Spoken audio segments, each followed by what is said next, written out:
semua, hari ini saya akan menunjukkan bagaimana inovasi mudah apa ini dijalankan. Okey, kita lihat di sini terdapat 5 kad yang berlainan fungsi. Okey, ini adalah kad yang pertama, iaitu kad subjek. Kita lihat juga di sini ada kata ganti nama diri pertama dan kedua, manakala yang di bawah ialah kata ganti nama diri yang ketiga. Okey. Di belakang kad ini pula ialah ayat pasif. Okey, subjek dan sama juga kata ganti nama diri pertama, kedua dan yang ketiga. Okey. Baiklah, bagaimana kita nak menghasilkan ayat aktif? Yang pertama, kita susun terlebih dahulu ayat aktif 1, kedua, ketiga, keempat dan yang kelima. Okey. Kita dapat lihat dengan jelas di sini ada subjek, kata bantu, kata kerja, objek dan frasa keterangan. Okey, ini akan diterangkan terlebih dahulu. Apa itu subjek, apa itu kata bantu, apa itu kata kerja, objek dan frasa keterangan. Okey. Jadi, yang kedua, kita tulis untuk setiap perkataan yang diperlukan untuk menghasilkan ayat aktif. Contohnya, subjek kita boleh letak saya. Okey, pada kad yang kedua kita tulis juga kata bantu seperti contoh perlu. Kad yang ketiga kita tulis kata kerja sebagai contoh membeli. Okey. Ayat aktif yang keempat iaitu objek. Saya perlu membeli. Membeli apa? Membeli makanan. Membeli makanan. Okay. Dan ayat aktif yang kelima, kad yang kelima, frasa keterangan. Saya perlu membeli makanan. Kita boleh guna frasa keterangan tempat. Sebagai contoh, saya perlu membeli makanan di mana? Di pasar malam.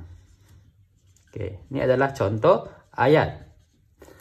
Okey, maka terhasilnya ayat aktif.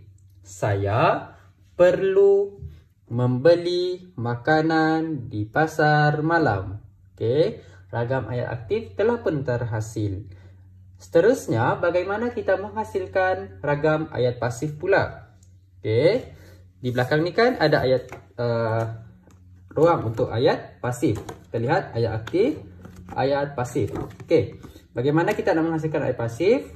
Kita tulis semula subjek yang terdapat pada ayat aktif. Contohnya saya, tulis semula saya.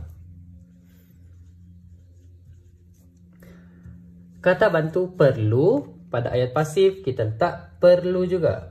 Okey, perkataan yang sama, membeli. Okey, bila kita buat ayat pasif, kata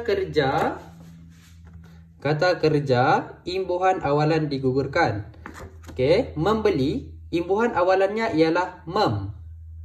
Jadi bila kita tulis dekat ayat pasif, perkataannya menjadi beli.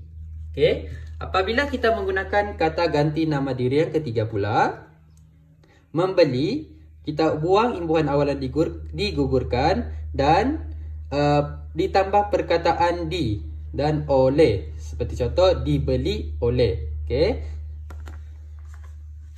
Seterusnya ayat aktif 4 kita tukar ke belakang, kita pusing ke belakang. Ayat pasif. Objek ialah makanan. Kita tulis semula makanan. Dan yang terakhir di pasar malam, kita tulis semula di pasar malam. Tidak perlu ubah apa-apa. Untuk kita melihat bagaimana contoh ayat pasif dan ayat aktif. Jadi setelah kita selesaikan, setelah kita tulis semua kad, kita lihat di sini. Saya perlu beli makanan di pasar malam.